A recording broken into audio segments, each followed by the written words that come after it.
আপনি যদি মুসলমান ধর্মের কোনো একটা বাচ্চাকে জিজ্ঞেস করেন যে তোমাদের কোরআন শরীফ থেকে একটা আয়াত বলো, সূরা বলো, তাহলে তারা গড় গড় করে বলতে পারে। আমরা পারি না। কেন পারি না?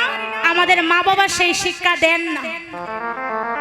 দেন আমাদের মায়েরা যেমন স্টাইলিশ ছেলে মেয়েদেরকে তেমন স্টাইলিশ বানায়।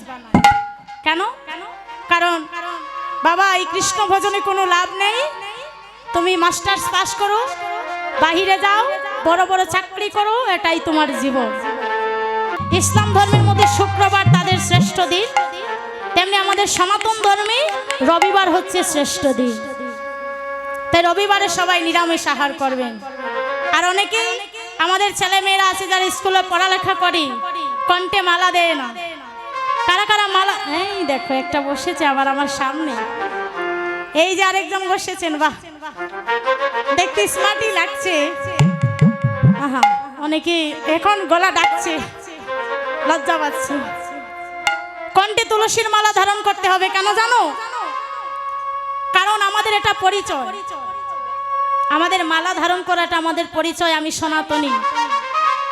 এই বিশ্বের মধ্যে যদি আপনি গুগলে সার্চ মারেন, যদি বলেন যে এই বিশ্বের মধ্যে সর্বশ্রেষ্ঠ ধর্ম কোনটি, তাহলে সর্বপ্রথমে আসবে সনাতন ধর্ম। আমার এই ধর্ম ছিল, আছে, থাকবে।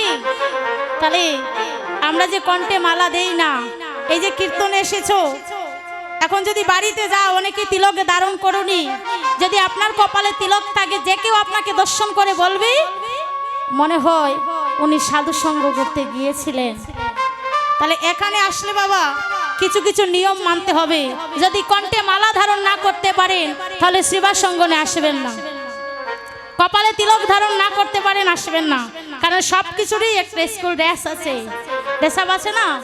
যখন কলেজে পড়তাম তখন এক ড্রেস, হাই স্কুলে গেলাম তখন এক ড্রেস, প্রাইমারি স্কুলে পড়তাম তখন আরেক ড্রেস। তাহলে এখানে এসেছে, এখানের একটা ড্রেস আছে। অনেক বাবারা দেখেছি প্যান্ট পরে এসেছেন। বাবা কাউকে ছেড়ে দেব না, সবাইকেই বলে দেব, হ্যাঁ প্যান্ট পরে আসরে আসতে হবে না। মহাপ্রভু ধুতি পরেছেন, ওই বেশি আসতে হবে। কারণ ভজনে যখন নেমেছেন ওই ড্রেসআপটা আপনার থাকতে হবে, নইলে কিন্তু হবে না। যারা যারা কণ্ঠে মালা পরিধান করো না, ভগবান বলছে যে ভক্তের কণ্ঠে তুলসী মালা থাকে সেই ভক্ত কখনো নরকে যায় না। যে ভক্তের কণ্ঠে তুলসী মালা থাকে সেই ভক্তকে কখনো যমদূত স্পর্শ করতে পারে না। বাবা মনে রাখবেন, পাপ ছাড়ে না বাপকে। পাপের নাম কি? ভগবান। আমা রামায়ণে বর্ণিত হয়েছে যে রামায়ণ যে লিখেছেন তার নাম হচ্ছে বাল্মীকি ঋষি। আর ওই বাল্মীকি ঋষি আগের জন্মে ছিলেন একজন দস্যু। দস্যু মানে কি? যাদেরকে সাধারণ ভাষায় বলা হয় ডাকাত। ওই বাল্মীকি ঋষি যখন তিনি পূর্ব জন্মে দস্যু ছিলেন তখন ওনার নাম ছিল রত্নাকর। কথাগুলো কিন্তু মনোযোগ দিয়ে শুনতে হবে মা। যদি মনোযোগ না দিয়ে শুনেন তাহলে আমি বলবো না। একটু একদমও কথা বলা চলবে না, নীরবতা পালন করতে হবে। ওই দস্যু রত্নাকর প্রতিদিন কি করত? বনের মধ্যে যত মানুষ যেত, সকল মানুষের কাছ থেকে যত ধন রত্ন থাকে সেটা সে চুরি করে, ডাকাতি করে, যেভাবেই পারে মানুষকে ভয় দেখি সেটা হরণ করত। ওই দস্যু এত পাপাচারী ছিল যে মানুষের ধন রত্ন সবই কিছু অস্ত্রের ভয় দেখি নিয়ে নিত। তখন ওই দস্যু রত্নাকরের এই পাপ দেখে ব্রহ্মা মনে মনে ভাবলে যে এই দস্যুকে কেমন করে ধর্মের পথে আনা যায়। তখন কি করলেন? নারদকে সঙ্গে নিয়ে তিনি একটা ব্রাহ্মণের বেশ ধারণ করে তিনি চলে গেলেন ওই দস্যু রত্নাকরের কাছে। ওই দস্যু রত্নাকরের কাছে গিয়ে আজে দাঁড়িয়েছে। দস্যু রত্নাকর যখন দুজন ব্রাহ্মণকে দেখতে পেল, দেখতে পেয়ে এবার চিৎকার করে ডেকে বলছে, এই কে তোমরা? তোমাদের এত বড় সাহস, এই বনের পথ দিয়ে তোমরা এই দিনের বেলা হেঁটে যাচ্ছ? তোমাদের এত বড় সাহস, তোমরা কি জানো না এই বনটা হচ্ছে আমার? আমাকে ধন দৌলত না দিয়ে কেউ যেতে পারে না। বাবা, যারা এই জগতে দেখবেন সাধু থাকে, বৈষ্ণব থাকে, তাদের কাঁধে কিন্তু ঝুলি থাকে, থাকে না মা? এবার ওই দস্যু রত্নাকর বলছে, শোনো, তোমাদের কাঁধে যে ধন দৌলত আছে ঝুলির মধ্যে ওইটা বার করো। এখন ওই দুজন ব্রাহ্মণ বলছে, শোনো, আমাদের কাছে তো কোনো ধন দৌলত নেই, আমরা সাধারণ মানুষ, ব্রাহ্মণ মানুষ, আমাদের কাছে কি থাকবে? বলে, না না, ওই ঝুলির মধ্যে যা যা আছে তাড়াতাড়ি বার করো। এবার যখন ওই ঝুলিটা তাদের কাছে দিয়েছে, তখন ওই দস্যু দেখে যে ঝুলির মধ্যে কিছু নাই। যখন কিছু পেল না, তখন ওই দুজন ব্রাহ্মণ জিজ্ঞেস করছে, আরে ও দস্যু রত্নাকর, তুমি আর কোনো কাজ করতে পারো না? তুমি এই কাজ কেন করো? বলে, কেন? আমি আমার পরিবারকে লালন পালন করার জন্য। বলে, পরিবারকে লালন পালন করার জন্য কি এই কাজ বেছে নিয়েছো? পৃথিবীর মধ্যে কত কাজ আছে, সেই কাজ কি তুমি করতে পারো না? বলে, শোনো, আমি আজকে মানুষের ধন দৌলত ডাকাতি করছি বলে আমার বড় পাপ হচ্ছে। বলে, হে, তোমার পাপ হচ্ছে। বলে, এতে পাপ কিসে? আমি আমার মা বাবার সেবা করছি, আমার স্ত্রীকে ভরণ পোষণ করছি, এটার মধ্যে তো পাপ দেখা যায় না। এবার দুজন ব্রাহ্মণ জিজ্ঞেস করছে, আচ্ছা অদস্যু, বলো তো, এই যে তুমি তাদের জন্য এত ভরণ পোষণ করছো, তুমি যে এত পাপ করছো, তারা কি তোমার সেই পাপের ভার গ্রহণ করবে? বলে, কেন করবে না? আমি তাদের ভরণ পোষণ করছি, তারা অবশ্যই আমার পাপের ভার গ্রহণ করবে। এবার ওই দুজন ব্রাহ্মণ ডেকে বলছে, শোনো, তুমি চলে যাও তোমার মা বাবার কাছে, তোমার স্ত্রীর কাছে গিয়ে বলো তারা তোমার পাপের ভার গ্রহণ করবে কি না। এবার দস্যু রত্নাকর বলছে, ঠিক আছে, আমি যাব। ওই দুজন ব্রাহ্মণকে গাছের মধ্যে দড়ি দিয়ে বেঁধে রেখেছে মা, রেখে চলে গিয়েছে মায়ের কাছে। আমা, এই জগতে আমরা জানি যে মায়ের মতো আপন কেউ হয় না, আছে মা? না। এবার ওই দস্যু রত্নাকর চলে গিয়েছে মায়ের কাছে, গিয়ে বলছে, মা, আমা। যখন মা ডাক শুনেছে, রত্নাকরের মা মনে মনে ভাবছে, আজকে এত মিষ্টি সুরে আমায় মা ডাকছে, মনে হয় কোনো সাধুর সাথে তার দেখা হয়েছে। ডেকে বলছে, বাবা, তুই আমাকে ডাকছিস কেন? বলছে, আমা, আমি যে তোমাদের জন্য এত কষ্ট করছি, আমি ডাকাতি করে তোমাদেরকে ভরণ পোষণ করছি, বলো না মা, আমার এই পাপের ভার কি তুমি গ্রহণ করবে? এবার মা বলছে, খোকা, তুই আমাদের ভরণ পোষণ করছিস, আমরা তো কোনোদিন বলিনি তুই ডাকাতি করে আমাদের ভরণ পোষণ কর। খোকা, আমি তোর পাপের ভার গ্রহণ করতে পারবো না। দস্যু বলছে, এটা তুমি কি বলছো মা? তুমি আমার মা হয়ে তুমি বলছো আমার পাপের ভার তুমি গ্রহণ করবে না? বলে, না, তুই কত সাধু জনার ধন চুরি করেছিস, কত সৎ ব্যক্তির ধন চুরি করেছিস, কতজনকে মেরেছিস, তোর পাপের ভার আমি কেন গ্রহণ করব? আমি গ্রহণ করতে পারবো না। দস্যু রত্নাকর মনে মনে ভাবছে, রে, যে মা আমাকে জন্ম দিল, এই জগতে মায়ের মতো আপন এই জগতে কেউ হয় না, আর সেই মাকে আমি এত ভরণ পোষণ করলাম, তথাপিও আমার মা আমার পাপের ভার গ্রহণ করবে না। মায়ের কাছ থেকে বিদায় নিয়ে চলে গেছে বাবার কাছে, গিয়ে বলছে, ও বাবা, বাবা তোমাকে তো আমি কত সুন্দর ভরণ পোষণ করেছি, কোনো কিছুর কমতি তোমায় রাখিনি, বলো না বাবা আমার এই পাপের ভার কি তুমি গ্রহণ করবে? আজ রত্নাকরের বাবা বলছে, শোন বাবা, এই জগতে কারো কর্মের ফল কেউ ভোগ করতে পারে না। মাগো আজকে তুমি কর্ম করছো, তোমার কর্মের ফল তোমাকেই ভোগ করতে হবে, তোমার কর্মের ফলের ভাগ আর কেউ নেবে না।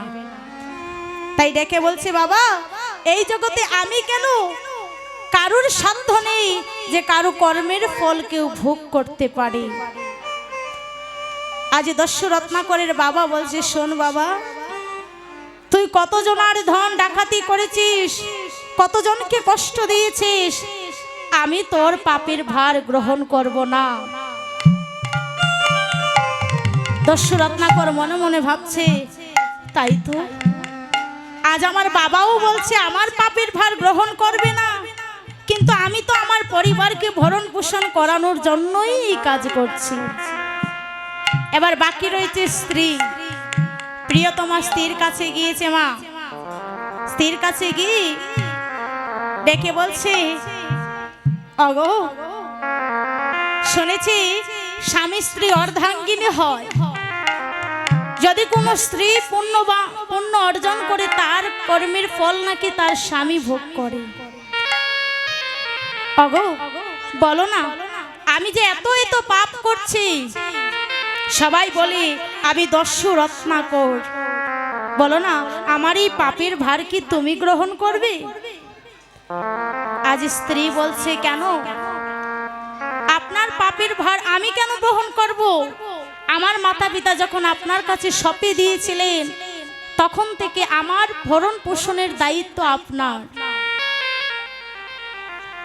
এখন আমাকে ভরণ পোষণ কিভাবে করবেন সেটা আপনার ব্যাপার, এটা আমার দেখার বিষয় নয়। আপনি এত এত পাপ কার্য করছেন, সেই পাপের ভার আমি কেন গ্রহণ করব? আমি পারবো না, কারণ এই জগতের বুকে কারোরই সাধ্য নয় যে কারো পাপের ভার কেউ বহন করতে পারে। দস্যু রত্নাকর চমকে উঠল, একই যে পরিবারকে ভরণ পোষণ করার জন্য আমি সারাটা জনম ধরে এত কষ্ট করছি, আর সেই পরিবার বলছে আজ আমার পাপের ভার গ্রহণ করবে না, তাহলে ধিক্কার দিলাম সেই পরিবার, আজ থেকে আমি এই পরিবারে আর ফিরে আসব না। ছুটে চলে গিয়েছে ওই ব্রাহ্মণের কাছে। দুজন ব্রাহ্মণ বেঁধে রেখেছিল, তাদের কাছে গিয়ে বলছে, ওহে ব্রাহ্মণ গণ, আমি বড় হতভাগা যে আজ পর্যন্ত যে পরিবারের জন্য আমি করলাম, সেই পরিবার আজ আমার পাপের ভার বহন করবে না। হরি হরি। সারাটা জনম যাদের আমি আপন ভাবলাম, আজ সেই আপন মানুষগুলো আজ আমায় পর করে দিল। তখন তারা নিজের রূপে ফিরে আসলেন। যেই নিজের রূপে ফিরে আসলেন দেখতে পেলেন কে? তারা হচ্ছে ব্রহ্মা আর নারদ মুনি। তখন ব্রহ্মা বললেন, দস্যু শোনো, আজ থেকে তুমি তোমার মুখে রাম নাম উচ্চারণ করবে। বলে রাম নাম? বলে রাম নাম তো আমি উচ্চারণ করতে পারি না। বলে কেমন করে করবে জানো? র আকার মো রাম, আর মো র আকার মানে কি মরা। তা বলছে তুমি যখন রাম নাম উচ্চারণ করতে পারো না, তুমি মরা নাম উচ্চারণ করবে। আমার মরা নাম উচ্চারণ করলে কি হয়? মরা মরা মরা মরা মরা মরা মরা মরা মরা মানে কি হয়? রাম উচ্চারণ হয়। তাই উল্টো ভাবে বলছে তুমি মরা নাম উচ্চারণ করবে, এই পাপী মুখে যখন রাম নাম উচ্চারণ করতে পারছো না। আর সেদিন তপস্যায় বসেছিল মা, যখন এক যুগ কেটে গেল, তখন ওই দস্যু রত্নাকরের তপস্যা পূর্ণ হলো। তখন ব্রহ্মাদেব এসে ওই দস্যু রত্নাকরকে আশীর্বাদ করলেন যে মুখে তুমি রাম নাম উচ্চারণ করলে, সেই মুখে তুমি রামায়ণ বর্ণনা করবে নিতাই গৌর হরি হরি বল হরি বল হরি বল। তাই মাগো এই জগতে সংসারের জন্য করতে গিয়ে কখনো গোবিন্দকে ভুলে যেও না, কারণ এই জগতে সত্য হচ্ছে একমাত্র আমার গৌর চরণ, আর সব হচ্ছে মিথ্যা। তাই আমরা সবাই মিলে দুটি বাহু উত্তোলন করে সেই মহাপ্রভুর হরি নাম গাইব। সবাই মিলে হাত তুলবেন। হরে কৃষ্ণ কৃষ্ণ কৃষ্ণ হরে হরে, হরে রাম হরে রাম, রাম রাম হরে হরে। সবাই মিলে গাইবো। হরে কৃষ্ণ কৃষ্ণ কৃষ্ণ হরে হরে, হরে রাম হরে রাম, রাম রাম হরে হরে। হরে কৃষ্ণ কৃষ্ণ কৃষ্ণ হরে হরে, হরে হরে রাম রাম রাম হরে হরে। হরে কৃষ্ণ কৃষ্ণ কৃষ্ণ হরে হরে, হরে রাম রাম রাম হরে হরে। হরে কৃষ্ণ কৃষ্ণ কৃষ্ণ হরে হরে, হরে রাম রাম রাম হরে হরে। হরে কৃষ্ণ কৃষ্ণ কৃষ্ণ কৃষ্ণ হরে হরে, হরে রাম রাম রাম হরে প্রেম সে বলো হরে। গৌর মহাপ্রভু কি জয়। বলছো না ভয় বলছো? একটু জোরে বলবেন। হাত তুলতে হবে। হাত দেখি, হাত কার হাত বেশি লম্বা? মহাপ্রভু কি, রাধা রানী কি, শ্যাম সুন্দর কি, মদন মোহন কি, বৃন্দাবন ধাম কি, রাধা রানী কি। গুরু গৌরাঙ্গ গুরু গৌরাঙ্গ গুরু গৌরাঙ্গের জয়, গুরু গৌরাঙ্গ গুরু গৌরাঙ্গ গুরু গৌরাঙ্গের জয়। গুরু গৌরাঙ্গ গুরু গৌরাঙ্গ, সবাই মিলে করতালি করবে। রাধা গুরু রানী। গৌরাঙ্গেরি মায়েরা সবাই জয় মিলে। জয় জয়। গুরু গৌরাঙ্গ গুরু গৌরাঙ্গ, গুরু গৌরাঙ্গের জয়। সবাই মিলে করতালি করবেন মায়েরা। দেখি আগের মতো হাত তুলো দেখি। সবাই মিলে হাই। গুরু গৌরাঙ্গ গুরু গৌরাঙ্গ